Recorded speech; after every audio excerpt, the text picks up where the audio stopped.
Yay! What is up, everyone? Welcome to Ginger Runner Live, episode number 367. Special show tonight. We've got a badass trail runner, mountain runner, Joseph Gray, joining us on the show tonight. It's actually his first time on the show, so we'll definitely be doing a quickie question quiz towards the end of the show with him. But I'm very excited because he's had some incredible races over the years. He's a stout athlete, but just the last 7 days, he was in Oregon. He ran the Gnar Gnar, which was the USATF Trail Championships, and won. And then traveled all the way to Colorado to do the Pikes Peak Ascent and won. He's an incredible athlete. We're excited to have him on the show. We're going to talk about a lot of stuff today. I think training and these races and how he got to where he is. Excited to welcome Joseph Gray to the show today. Welcome, everyone, to Ginger Runner Live. The show begins now.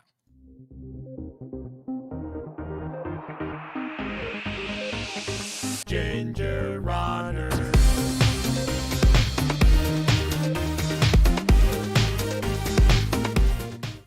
Yay! What is up, everyone? Welcome to Ginger Runner Live, episode number 367. Thank you for taking some time out of your busy Mondays to spend a little bit of it with us.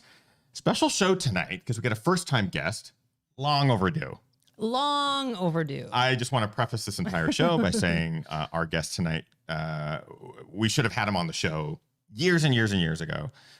Joseph Gray is going to be joining us here in just a second. He's an incredible, talented mountain runner, trail runner who's put his name on some of the biggest races out there, trail championships, for example, world championships. He recently, over the course of a week, basically like weekend to weekend, it might be 8 days, 7 to 8 days. It's a week.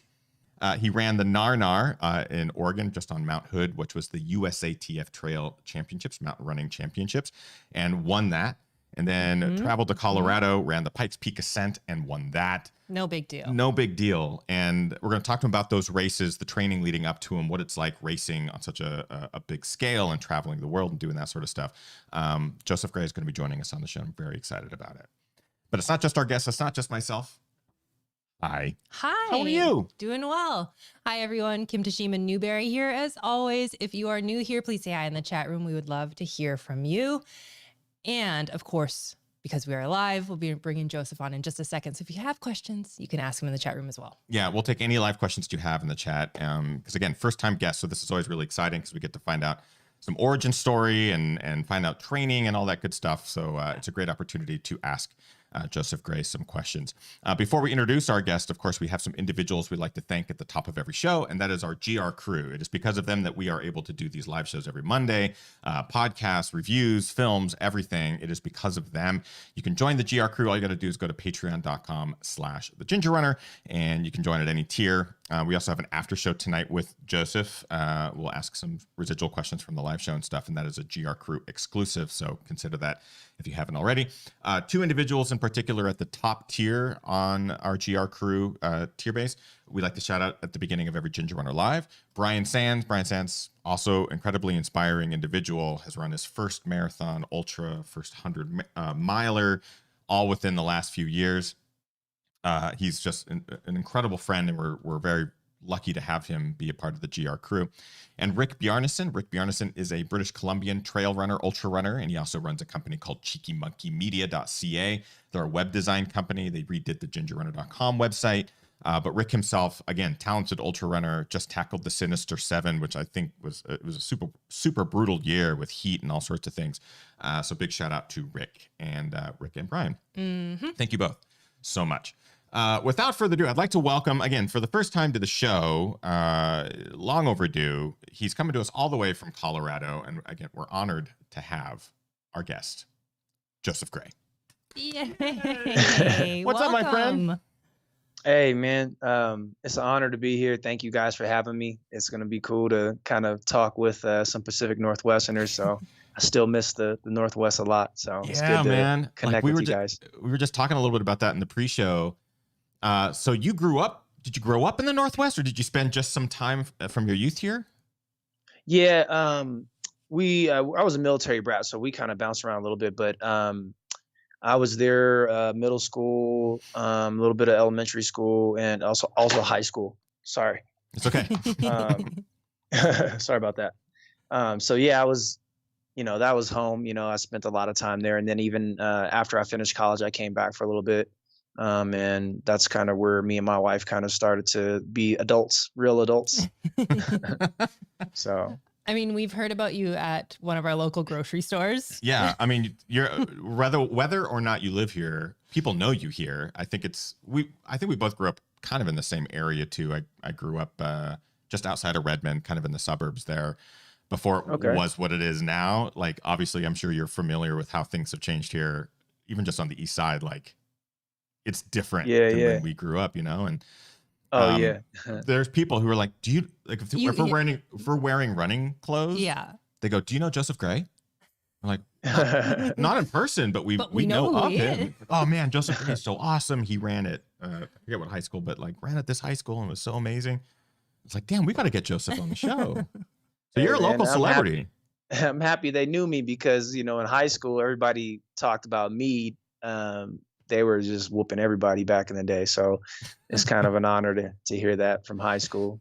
I think it's, you've gone on obviously to great things. You've done some incredible things in your racing career, and I'm super curious. Let's sort of get that origin story, because growing up in the Northwest, I don't know if the Northwest is known necessarily as like maybe Oregon, but like track haven, places where some of the best athletes in the country come from Washington. Like, you don't really hear that. So for you, where did the spark come from? Where did that love for what you're doing, trail specifically, like where did that come from, and how did your life evolve around the racing scene and get to where it is now? I mean, that's a good question. I think I've always just been really competitive in general. Um, I've always loved boxing. I've always loved basketball. These are like, two sports that I always really loved. And, I want to be whatever I'm doing. I wanted to be the best, even when it came to video games. Killer Instinct used to be my game when I was a kid. And, everybody knew that I took it serious. I wanted to win, and, I was going to give you the smoke. Um, so I've just always been really competitive. And, I would actually argue that Washington is really well known for distance runners. I mean, you look back, you look at Jerry Lindgren, killed it. He was amazing. You look at the Davis brothers. Um, I mean, I could go on, man. There's a lot of history there. Obviously, it's not as rich as, if you were in California or Oregon. But when it comes to like cross country, especially in my era, Washington was always the better cross country state, especially at high school. We always spanked Oregon whenever we did the border clash, and it was expected. I mean, our cross country, our state championship course was always harder. Our times would be slower, and people would think that we're going to go to the border clash and get beat. But, in Washington, you're dealing with all kind of crazy stuff. It could, trying to think what the name of that town was. It's near Yakima, I think. Pasco. And, the course was brutal. I mean, we had crazy winds. You go from running 440 pace to all of a sudden running 530 pace. And so when people looked at our times, they were kind of, I don't know, misled. And, our state was really competitive. You got a lot of guys that ended up doing big things. I mean, even in my generation specifically, I remember Chris Lukazic. He was actually, a track guy, an amazing track runner. And we didn't, it was like a 330 low guy. So Washington had a lot of talent back then. And even today, it seems like it's blown up even more. You got a lot of guys still running really great on the track, but even in cross country, they're still competing, nationally. So, yeah. Man, I'm getting nostalgic because one, border clash, I haven't heard that race mentioned in my brain since I was in high school, like since I was running cross country. And it's like, you said it and I just went straight back to high school. And then you mentioned Pasco. Even before you mentioned Yakima, I was like, he's going to mention Pasco. Because that is like, that's where my brain went. When I was doing high school cross country, it's like Pasco is where you would get your ass kicked because you would never expect the wins. Like the wins were just awful. But that was part of it. Like, it was a brutal race. Yeah. This is fun. I'm already liking today's conversation because, like, man, I haven't thought of high school cross country for years. I was just talking to a really good high school friend, and we've been friends for years, but he went to meet and he was one of, the studs on the meet team. And we were reminiscing, looking back on the results, and we're like, man, look at the names on this list. Like it was crazy the talent that came from Washington to Oregon just in that small 2-year window.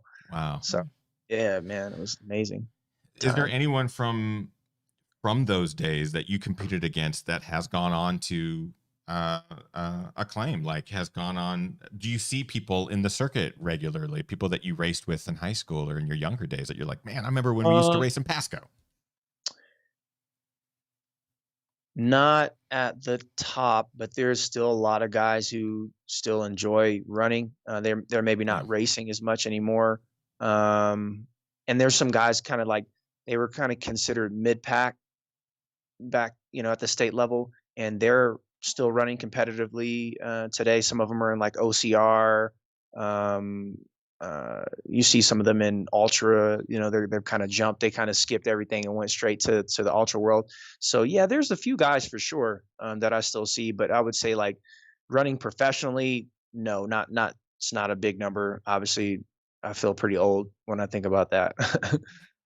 Like I said, this is the first time I thought about high school cross country in well over a decade. I feel old because I mean I was like a 99, graduated in 99, so it was the late 90s when I was doing it, and it's just like, oh man, someone the other day posted, sorry Joseph, someone posted online from 1939 to 1980 is the same distance in time from 1980 to 2021. Correct. And it made me freak out because I was born in 81, Man. so it's just like, wow, we're old. I didn't need to hear that. Yeah, I know. No, none of us needed None of to us hear needed to that. hear that. But I do want to start getting into just everything that you've been doing in the last few years, just making a name for yourself, and obviously making a big splash on the U.S. trail circuit, U.S. Championships, and also internationally. Most recently, you had 2 big races back to back. I mean, back to back weekends. Over the course of 1 week, you put together a string of wins. It's huge. It's bonkers Right. because of the competition.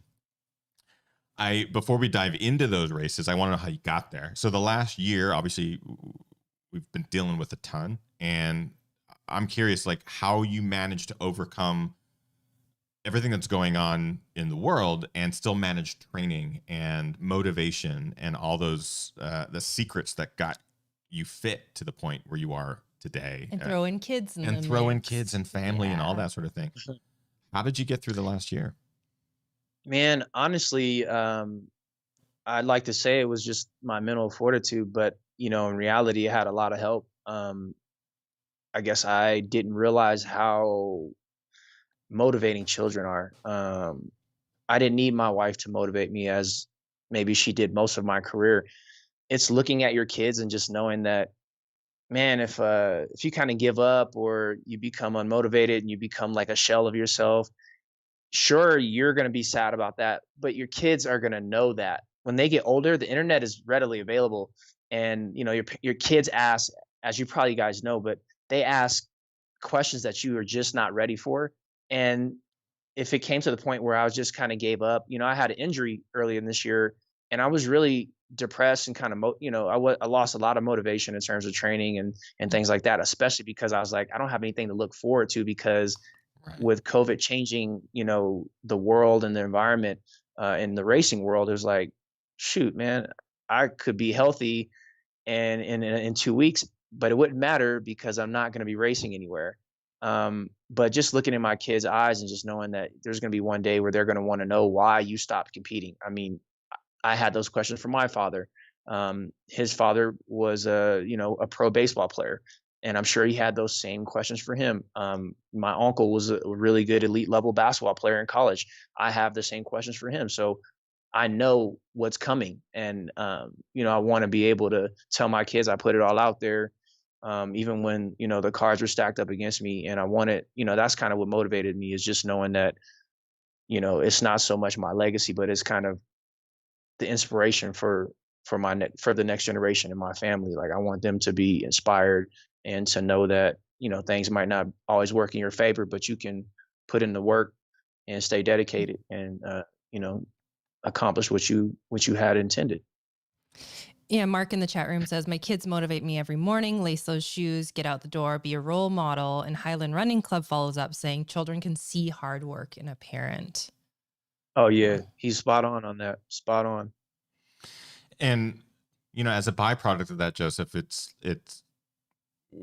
I can absolutely see how you, we've been talking a lot about legacy on this channel lately. I personally have been sort of like thinking a lot about that. Like, what do I want to leave behind? What are the things that I want to see and inspire others? And especially as like a person who creates and art is sort of my love. Like, what can I leave that will inspire or continue to get people to do their best and try their hardest?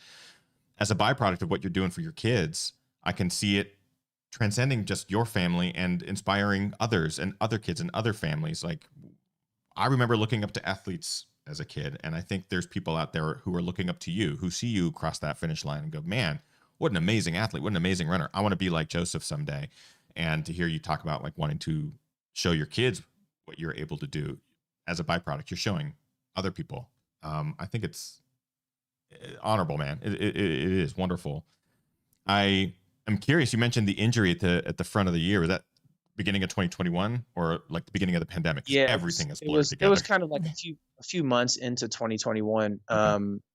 And yeah, I was just out, man, and honestly hanging out with the family and the kids a lot, and uh, it gave me that itch that I think I needed to get back to where I needed to be quick. I didn't have a lot of time to get in shape. I didn't get to build up to where, you know, what I'm usually used to and comfortable doing for big races. And Mm. I kind of went into my first, you know, big race undercooked, and it was a tough race, but you know, I was blessed to come out with a win there, but it was not easy. It was definitely tough, but yeah, the kids definitely helped me a lot with that. My wife too, you know, she's always supportive, whatever I need, and she's been that way since I knew her in high school. So Yeah. I am curious about what you are drawn to in races, because seeing your speed and seeing just how much of a class act you are, it's like I want to see Joseph run all these different races and you know, be at the forefront of UTMB and do, you know, all these other things. But of course, individual athletes are drawn to specific races for whatever reasons. Like, what makes a trail race important to you? Like, what do you look for in an event that you're going to compete at? Is it terrain? Is it competition? Like, what are your check marks? Man, there's a ton. You know, one thing I do really love, I do love like the stress of the close races. Like, you know, when you're in shorter distance races, there's a lot of action, and you know, you're running really fast. You don't have time to think or relax a whole lot. It's really intense, and you're running technical, steep terrain. You know, and I could do that in ultra, but it's not going to be the same feel. Mm. And you know, I think I love that intensity coming from, you know, my background in basketball and things like that. I love that intensity, that action, and you know, that's one thing.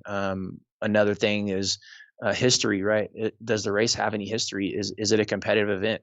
Another thing is, do they fund athletes? You know, do they put back into the sport, or do they want to give you, you know, peanuts or some kind of shirt just for winning the race? Like, especially at this point in my career, you know, a belt buckle or a shirt or something like that, that is very meaningless, right? I'm trying to build a future for my family. I have a mortgage, I have investments. I have to make sure that I'm looking after my family. So when I look at a race, I need to make sure that it makes sense financially. Also, you know, it's not just my decision. It's how can I take care of my family also. So, you know, I mean, there's a million other things too. I mean, some races will be even small that I've done, and maybe they only have peanuts, but there's something special about the area. You know, there's this race in Austria that I used to do all the time, and I used to race in Canada and BC, and some of those races you could argue maybe they're not the most money that you're going to be able to win, or maybe your sponsors aren't providing a bonus for that, but there was something special about the people, you know, the people, that the connections, the friendships that you develop at some of these races, or just the environment. Sometimes it's the food. You know, I'm really big about, when I travel places, I like to find things that the locals are eating, or just something that they do special there, and I want to eat it and see what it's like and experience that. But also, you know, other aspects of the culture, the social side of it, some of those things will draw you into a race as well. I love the idea of thinking about just the closeness of a race and picking a distance because of the fact that it's going to be a race. And the Gnar Gnar is a perfect example. Gnar Gnar race, fairly new, Go Beyond Racing, Mount Hood, Oregon, beautiful terrain, like next level. It's just gorgeous. But it's a Right. short race, right? Like it's brutal, it's hard, but it's super short. Yeah, it was painful. But that race was close, man. Like that, like seconds, right? Yeah. I mean, to be fair, I was very comfortable. Like, I don't mean to sound arrogant or anything like that. What happened was when I had a huge lead, I was following this lady down the wrong trail at one point, and No. then I had to run back up that trail, and that changed everything. Because Max at this point, I think Max was gonna run quick anyways on the descent. Like, you know, Max is a beast when it comes to that kind of stuff for sure.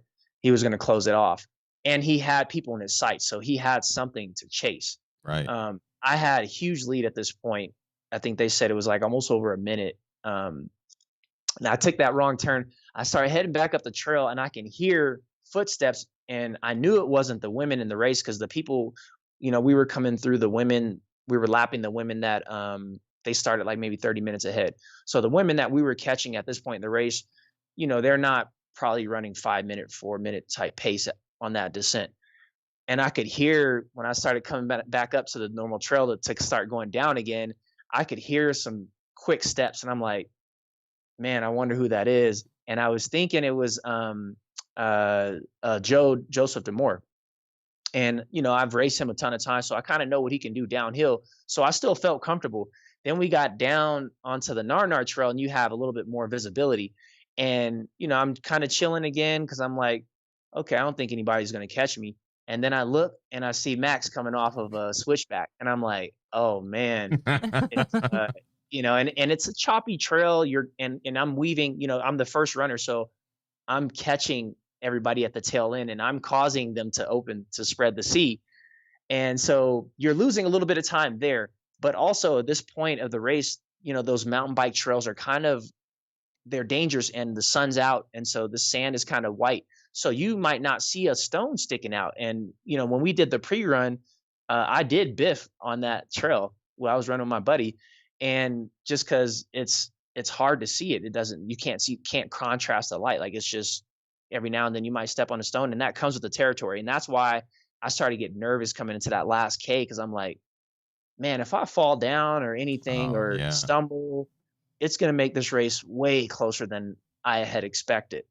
And, but yeah, Max made it honest, man. He passed a whole bunch of people, and, you know, I didn't expect anything less. I kind of figured he would be in the top 3 for sure by the end of the day.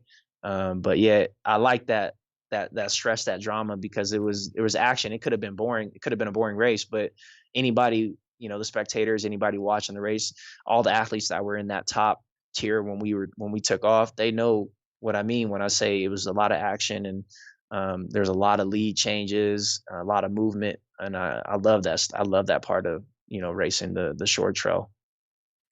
I'm super curious because this actually brings up an interesting memory that I had recently. There's a handful of trails that we run regularly that overlap cross country trails, like a local high school cross country, and you can tell because a lot of the stones you mentioned, just stone being covered under dirt and stuff. A lot of the stones, roots, and stuff are painted, so the students and athletes can actually see that stuff. My days of cross country, I don't remember that. I don't remember anyone ever coming through with chalk and being like, here's where a rock is and here's where a root is.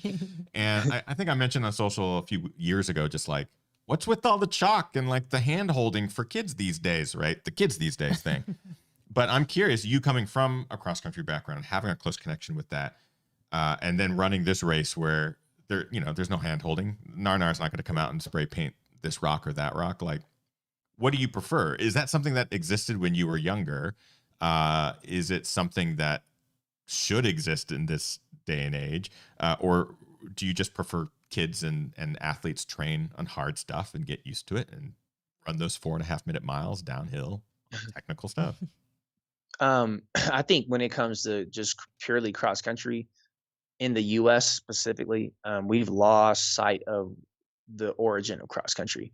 We're creating these really soft courses and doing things like you mentioned with the chalk, like it's ridiculous. That's not cross country. Cross country is natural terrain. It's not a mountain race, and it's meant to be tough. You shouldn't be able to run road times in a cross country race. Totally. It should be a very different sport than a track race or a road race, but we've lost sight of that. And, especially here, I went to, I've had a couple experiences in other countries, but one that I remember specifically when it comes to cross country was a friend of mine. He's, involved with the Federation of Mexico. So they invited me to come run their national championship in cross country. Sweet. And I kid you not, man, the terrain was it was a trail race. Like in my mind, I would have called that a trail race. It was super rugged. You're running over all kind of crazy stuff.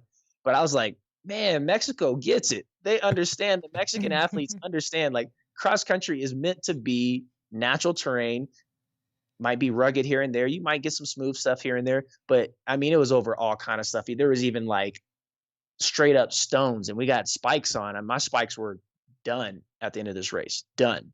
Like I had to throw them away. And but that's how cross country is meant to be. When you look at like in the UK where cross country is kind of the birthplace, Yeah. you look at what those guys are running through bogs and jumping over these huge logs and big stones and mud. It was just really true challenge, man. It almost looked like an obstacle race. We need to get back to that because it's hurt us a few times in the U.S. If we're being honest, we pick these soft courses, and then that team that we have is not prepared for a real cross country show, and they go worlds, and it doesn't go so well. So it's almost a disservice to your country because you're getting the wrong athletes to represent you at a championship, and they're not the guys that should be there. And I can absolutely imagine that's why you excel internationally in this sport, is because that you're prepared. You train on terrain that's difficult. You obviously have a great backyard where you live now and where you grew up, so real terrain when you see it. I love it. To pause you there, the cross country terrain isn't as good as it was in Washington. Washington is definitely like primo when it comes to cross country. But yeah, continue. I love where we live. I know, yeah. I know because you grew up here and you know it. It was such a surprise to see all these. It's not even just chalk; it's like permanent paint. And they were also like trimming the ferns back. Yeah, they were like coming through with scissors. Can you still hear us, Joe? It says it's on hold. I think Joe got a call. Give us 1 second. I think Joe's on his cell phone, so he may have gotten a call. Oh, yeah. So that would make sense. Just getting good, because I feel like I've been waiting to talk to someone about. There we go. Joe, can you hear us? Sir, I'm back. No worries. Okay. We got Joe back.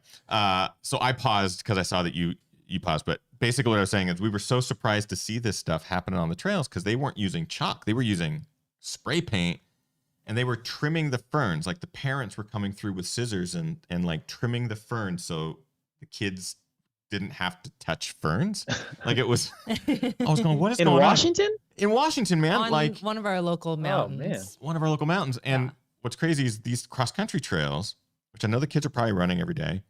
I'm going, they connect to some of the most rugged and gnarly and awesome trails that we have in our region. So, those kids are getting onto the harder stuff and going out for like longer runs and things.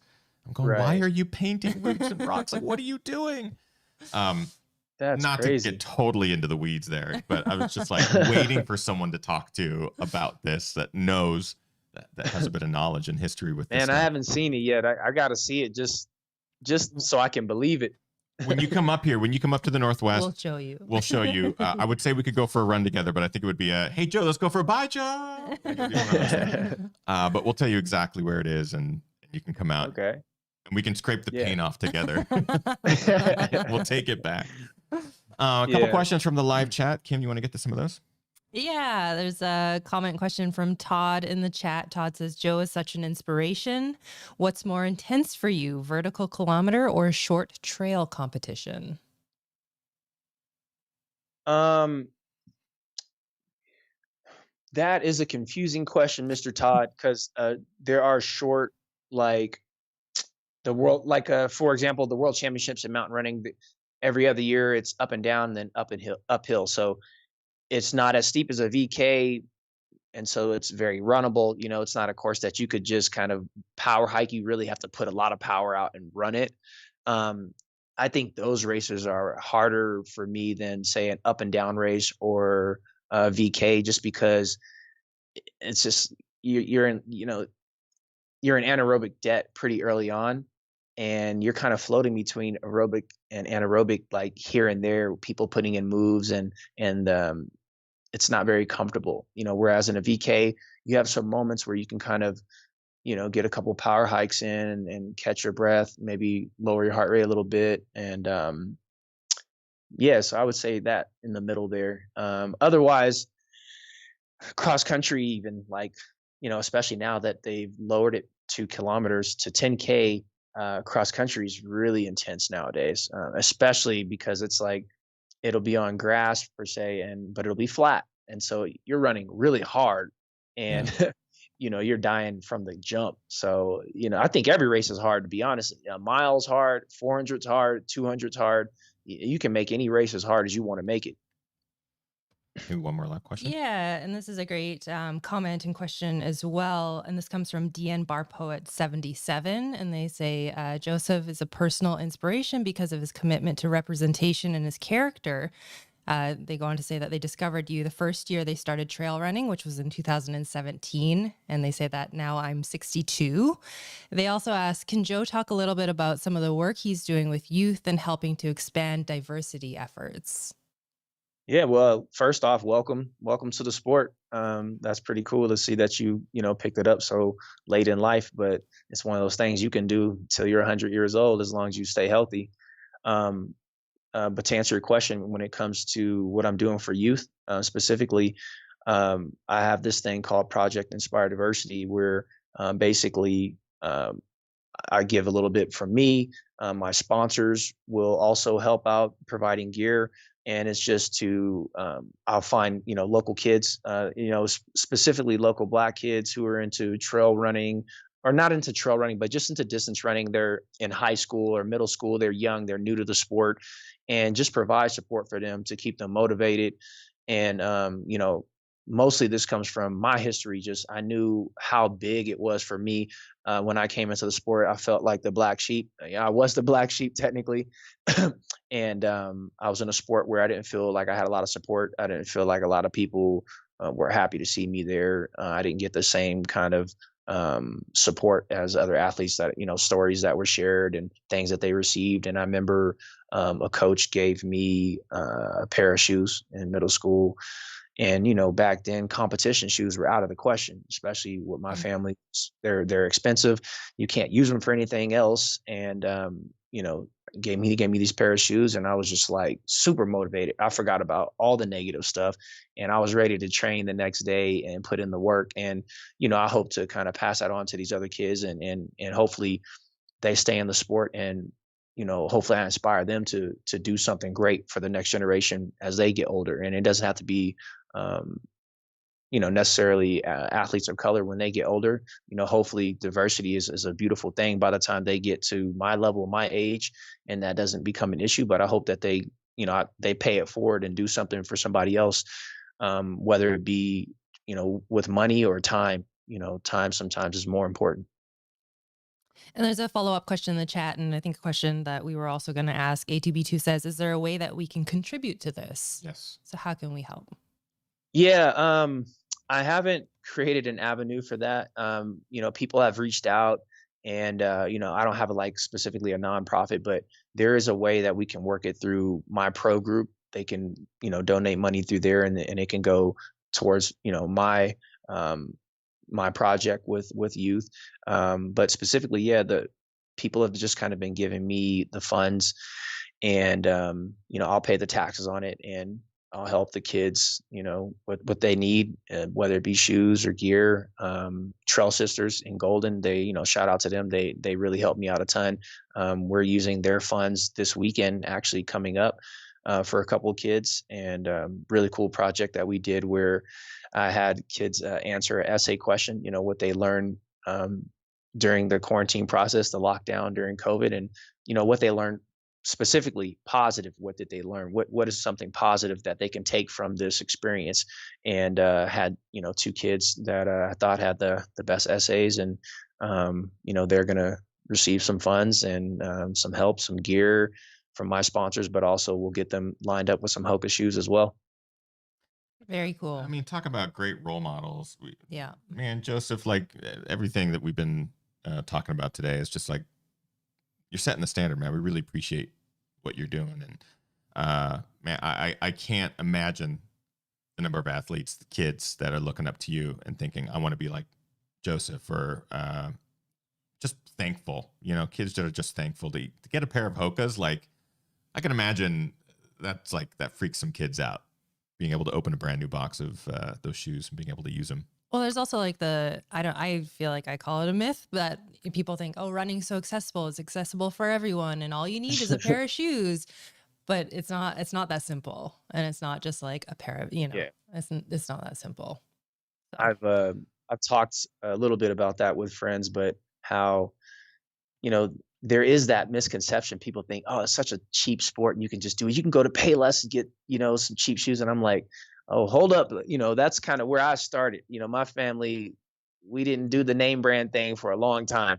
And I started in some Pro Wings. That was my running. It was basketball Pro Wings with a clear sole. And that was my running shoe to start off my, my running back in the day. And I can tell you right now, it might have been a cheap shoe and it allowed me to get in some initial miles, but it damn sure didn't last long. And you are risking injury. So it's not as accessible as people think. Like, definitely when you start talking about lower income families, right? It's hard for them to justify spending over $100 for a pair of running shoes. Like, they're like, what do you need that for? But in reality, it's like, if you want your kids to be successful, it might be necessary, especially if you want them to stay in the sport. Because I'm surprised I stayed in the sport, some of the shoes that I was training in early on. Right. Yeah, like it's not just getting them started, it's keeping them interested. And man, you're doing great work, Joseph. We appreciate it. And I know all of our viewers are just like, this is amazing. This is so awesome. It's incredible. Love it. You've got a lot of new fans. You got a lot of fans. So thank you, Joseph. That. And if there's there's a link that we can have maybe later for where people can absolutely donate, because people are saying like, is there a Venmo or a PayPal? Or so there's people that are wanting to contribut. So maybe you can send it to us. I can pop it into the link description of this video. They can also, they can reach out to me on my Instagram. Obviously, that's a good way to reach out to me as well, or my Facebook page, my athlete page. So just to make things simple, and we can definitely talk and figure out a solution. Perfect. That's perfect. I do want to mention, or I do want to kind of get a little bit into Pikes Peak, because that's a race that's super interesting to me. I know very little about it. I know that it has a lot of history, and I know there's a lot of records and stuff that have been tied to it that have lasted for decades. I think, was it Matt Carpenter's time, and all sorts of stuff. So Pikes Peak Ascent, Pikes Peak Marathon, two different events, but the same weekend. Coming from Gnar Gnar, the Trail Championships, which I do just want to point out, Joseph Gray did win the USATF Trail Championships at Gnar Gnar for the 5th time consecutively, 8th time overall. That stat alone I did not want to forget, because it's bonkers. Yeah. But then moving on to Pikes Peak, tell us a little bit about this race, how it's different from something like that, and specifically this year, because it sounds like the weather played a bit of a role towards the top and stuff like that. So help set the stage for this race. Yeah, it's a unique race, because you're running at, you're starting at 6,000 ish feet and you're going up just over 14,000 feet. So wow. It's not a race to where you could come in with little altitude experience. It's a very much an altitude racers. You have to be good at altitude. There's guys that you could absolutely demolish in racing, and they'll go there and they'll beat you, because they're just, maybe physiologically they're better above tree line than you are. Their body can just handle that altitude, that thin air. better than you. Maybe they were born higher than you. You know, that helps a lot too.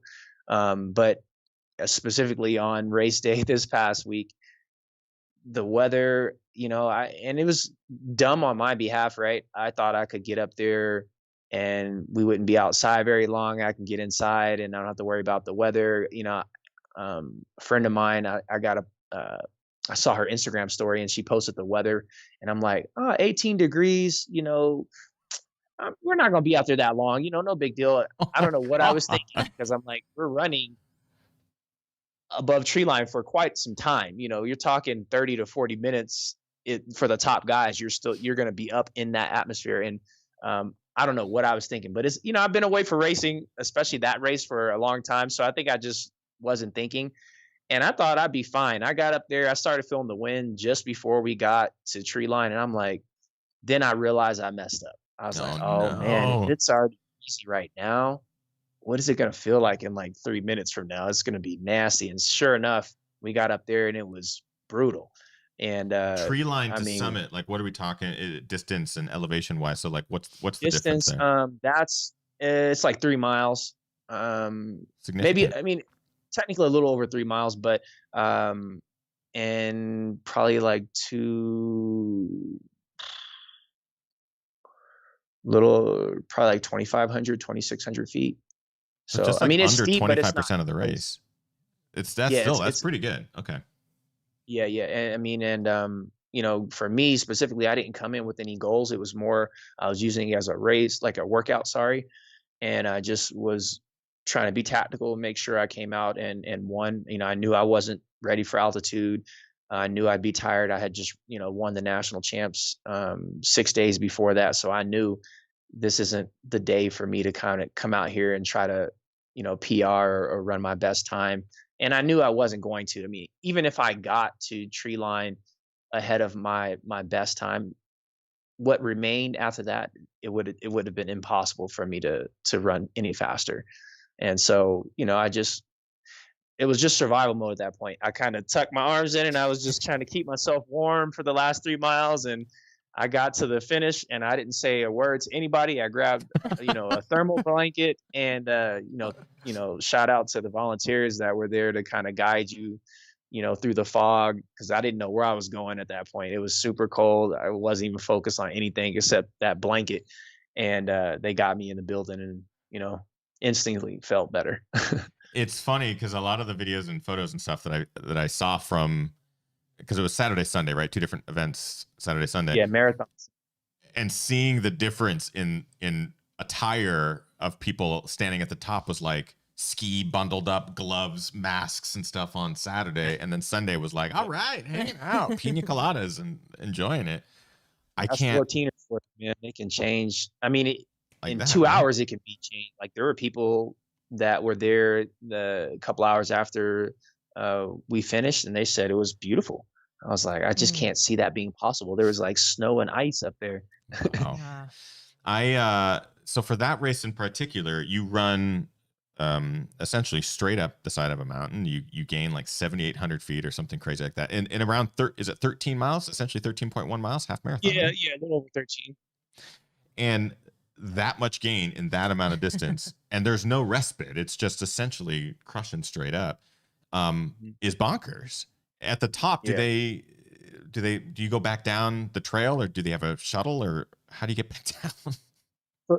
Well, it has been tricky because of COVID, but they had shuttles and buses for the athletes this year.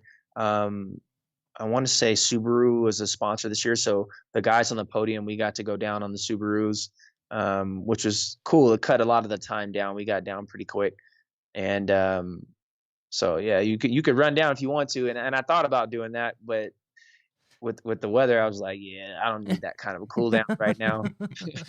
But they give you a free Subaru, right? It's to be delivered. Free. Yeah. So you mean like to have? Yeah, no, they'll give you a free Subaru, right? Do we need to make a call? Hey, yeah, maybe you can get it. You can get that going, man. I don't think I can choose, man. Take a look out your window, front driveway, see what we can do. Incredible performance. How was it from a racer's perspective? Like, was it as intense competition wise for you going up compared to something like Gnar Gnar the week previous? Like, did you have someone like Max breathing down your neck, seconds behind you, or was it you versus the mountain and you versus the cold, that sort of thing? Obviously a national championship is going to be way more competitive. That's expected. No normal standalone race that's not a championship is going to be, especially when there's a national team on the line, you're going to have a ton of guys. So there's a lot more pressure, a lot more stress in that race. This one, there's a few really good guys, and obviously you got to respect them, because if you're not feeling good, they have enough talent to where they can definitely, beat you and challenge you. But it's not the same number of athletes as compared to the national championships. So, ultimately, I had to be smart, and like I said, I didn't have any time concerns or goals, but I definitely wanted to make sure I won the race, and that was the most important thing for me that day. It's amazing, man. It's amazing to be able to string like those 2 weeks together in that weather and on those types of terrain with that type of competition. You did mention that Pikes Peak Ascent was sort of a training run. Are you preparing for something brutal coming up? Yeah, I'm heading over to Austria for it's a team race where you have a mountain runner, paraglider, mountain biker, and a kayaker. And Yes. I've been there a couple years, and my team, we've won it 2 times in a row, and I won the mountain run 2 times in a row. And it's a really stout field almost every time. Actually, every time that I've ever been there. The first time I went there, I got humbled, and I learned not to take a course for granted. I thought maybe I could come there and not specifically be in shape for that type of running. And I found out that that mountain is very different than other mountains that I maybe had been racing on before. And so yeah, that's part of the reason why I didn't do the marathon, is just because the part of the agreement for my team is that you don't do anything super long, mostly because it is a team race, and the mountain runner is the first leg, and you're one of the longest legs. And so if you do bad, you set your team up, in a very bad place. Yeah. You don't want to start off in that kind of position. So just to respect my teammates. That sounds awesome. That race description Yeah, sounds man, amazing. you should definitely look at it. Like it's one of the races where it's a couple hours, and you finish your race, you're tired, and the top athletes get to go down on a Red Bull helicopter. I was going to The, ask if it was a Red Bull event. This sounds like a Red Bull event. yeah, it is. But yeah, you're just pumped. You just find this new level of energy because you get to watch 3 other, events, and it's not just runners. So you get to see things that you don't see all the time, like the paragliders. I'm like, that's the one leg you couldn't pay me to even try. And the kayaking too, you couldn't pay me enough to try that leg either. So, Like, but I'm it's already, cool. Tiger Mountain, and Tiger Mountain has a whole paragliding area too. So now I'm like, well, we're going to do a race like this. You have to do all the disciplines first. Sure. Before we. Sure. I could do that. Hey, you probably could do it if you can paraglide. You might be able. I mean, the kayak's tough too, though. It's not your normal kayak. Like, they have to get out and run with the boat in a few different areas. They gotta go uphill in a couple sections. I mean, you gotta have some freaking guns to compete. Are there people that do it all themselves? If there are, I don't know about it. I'm sure. Yeah, you got to think there's somebody. You got to think that somebody is probably allowed to do that. Yeah. Joe, we're going to wrap up our main show here. We are so honored to have had you join us tonight. And again, long overdue. We're just so thankful for your time, and just hearing you talk and tell your stories. I'm just like, man, this was long overdue. I just got so much joy out of tonight's show and get to reminisce a little bit about some cross country from the region. But I do want to give you an opportunity to mention where on social people can follow you. Where can people follow you for this race that you have coming up in Austria? So yeah, go ahead. Let us know. Where can we follow Joseph Gray? I don't know. I think that looks backwards probably to them, but no, it looks great. Oh, is it? Yep. It's the right way. It's the right way.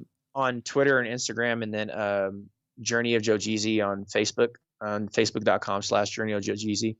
But yeah, I'll give updates there and to let people know where I'm at and where I'm racing, and they can follow kind of my journey there. And of course, I'll appreciate it. And the last thing we get to do with Joseph, because this is your first time on the show, Joseph, it's a segment we call the Quickie Question Quiz. It is a rapid fire series of very, very easy, basic questions. You just have to answer with the first thing that comes to your brain. So when you're ready, give me the thumbs up and we'll just rip through. All right, let's go. Let's go. What was your very first race? I think it might have been a 400-meter race, in which I probably got like second or third or something like that. I can't remember. You're probably still waiting on the Subaru from that one, right? It's coming. Lamborghini for that one, man. That's ancient. Favorite place to run currently? Favorite place, man. That's a tough question, man. There's so many parts of the world that have different types of beauty, and I think it depends on my mood. I can speak, for me personally, but it depends on my mood. Like, where my mood is. Right now it might be different than it is tomorrow morning. Say, Sure. Right now, I'm thinking of the trails in Austria that I'm going to be on. I really love those trails. They're very much like the Northwest, very much. Yeah. So super cool. Road or trails? both. Bucket list race? I feel like I've done it. So just continue doing what I'm loving right now. I've done all of my bucket list races, I think. So I probably need a little help to formulate some new ones. One correct answer would be Tiger Claw. We got to get you to run Tiger Claw. You would yes. do very well. Favorite running movie?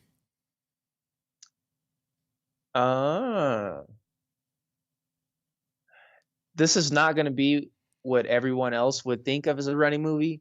And probably only 80s babies or 70s babies will know this movie, but Cooley High was a huge movie for me when I was a kid. I used to watch it. I watched it a couple times, but two actors that I really liked back in that time, and they were running all the time in the movie, and I remember just thinking, man, they're getting all this stuff done, and they're just on an adventure, and they're always running. And I just thought it was cool, man, and it was one of those movies that inspired me, even though that's not what it was meant to be. It wasn't a running movie per se, but we'll count it. Yeah, that works. Yeah, it's funny. I've talked to both of the guys on social, and they, one of them still runs. he actually does run in real life. Oh, that's awesome. Yeah. You're like, come on out to Colorado. It makes sense. It makes sense if you watch that movie from back then, okay, these guys aren't just actors. Like, these guys work out. They run, like, they look good when they're running. Yeah. I'm curious about this next one. Guilty pleasure TV show. Oh man, people are gonna laugh at me on this one, but I first, let me start off. I'm a criminology. That's what I got my master's in. So forgive me for this, but Love After Lockup. I don't know why I like this show, but it's hilarious. I don't know why, but during the quarantine process, that movie somehow just became very entertaining to us, and we watched it. I like that you preface that with the criminology degree. It's perfect. It's perfect. The next, I had to Google look it up. We'll probably you guys got. Yeah, every you just watch it. You just added it to our queue. Yeah, I'm like, yeah. It was an auto queue ad. The next three are very, very simple. Favorite pre-race meal? Again, it depends on where I'm at in the world. It's not something that I'm very type A about. I realize it's not the same thing every time. Yeah, like even pre-race, for breakfast, right? I've been in countries where they don't do breakfast how they do back home. So, right. I've started to love kind of everything. I think every country, every continent has something really unique and that athletes do differently for breakfast. And I love that, like the versatility of meals. So, yeah, I like it all, man. I'm not too picky. Favorite post-race meal? Okay, now that I can answer. If I can have a Chicago-style pizza and it's spicy, that'll do. I feel like we're just talking about this. Talking about this. Yeah, we Chicago all the time. Like, well, not all the time. It's an argument because my wife and my mother they conspire against me, and they think New York pizza is better and the thin stuff, and so we have some issues with our family. That's kind of I get my way every now and then. The final question is, what are your current running kicks? What are you running? What did you win Pikes Peak in? That's not my favorite, but I would say the Evo Jaws are my favorite. It's been a shoe that I've really loved, but then also the Zanal, I'm really starting to love that one. It's kind of our new one that we just came out, and me and Ashley Brasselman, we did a kind of the promo video for it. But man, that shoe is awesome. It's really snappy. You can run on the road with it. You can run on the trail with it. You can fly uphill and even downhill with it. So it's a really versatile shoe, and I love shoes that have versatility. I don't like shoes that can only one trick pony type shoes. Yeah. And I think for me, I always feel like when you're promoting stuff, I like to be honest and I like to be genuine to myself. I don't like to present something that isn't going to be valuable to that person. Like, if you don't have that much money, who am I to push you to buy this shoe that's only going to give you 40 miles, right? That's not me. And Hoka would never come to me for something like this. And I don't think they would even release something like that. But, so the Zanal being versatile and you get your money's worth with it. I'm a fan of that type of stuff. Awesome. I've been wearing that one a lot. Yeah, we both have been wearing ours a lot. Yeah. I just dropped my review of that a couple weeks ago. Congratulations, Joseph. You passed the Quickie question quiz with flying colors. Yeah. That's going to wrap up our main show with Joseph Gray. We are going to move right into our after show. Thank you, Joseph, for joining us. This has been super fun. Just really great conversation. Do you have 5 minutes to hang out for the after show? Yeah, of course. Excellent. So we'll keep Joe on the line, but we'll move into the after show here. Again, a huge thank you to Joseph Gray for joining us on tonight's episode.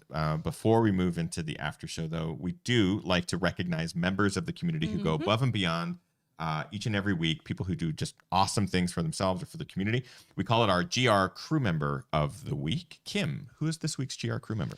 So this GR crew member, this write-up is a few weeks old, but I did want to mention it. So this week's GR crew member of the week is Ryan Miller. And Ryan wrote in and said, I participated in an ultra that I had no business attempting last Saturday. So this is from July. Ryan goes on to say, I missed a lot of my training runs due to high stress levels and my work-life balance causing me major bouts of depression. A week out from the race, I was looking for any excuse to DNS. However, thanks to the extremely supportive crew I had put together and the excitement they had for helping me, I just couldn't let them down. After 30 and a half grueling hours of highs and lows, midsummer Florida heat, mosquito swarms, and 3 soft sand beach segments, I made it to the finish line of the Vero Beach Octopus Ultra 100 miler. Wow. My first ever 100 miler attempt and finish. Shoot your shot. Congratulations, Ryan. Thank you for sharing your story with us. Holy cow. That sounds amazing, man. Congratulations to you on being our GR crew member of the week. We appreciate you all so much for tuning into tonight's show live or listening on the podcast version. We hope you're getting out there training hard, racing harder, and partying the hardest. We're going to move right into our after show with Joseph Gray. Thank you so much, everyone. Thanks all. Have a great rest of your Monday. Good night. Night.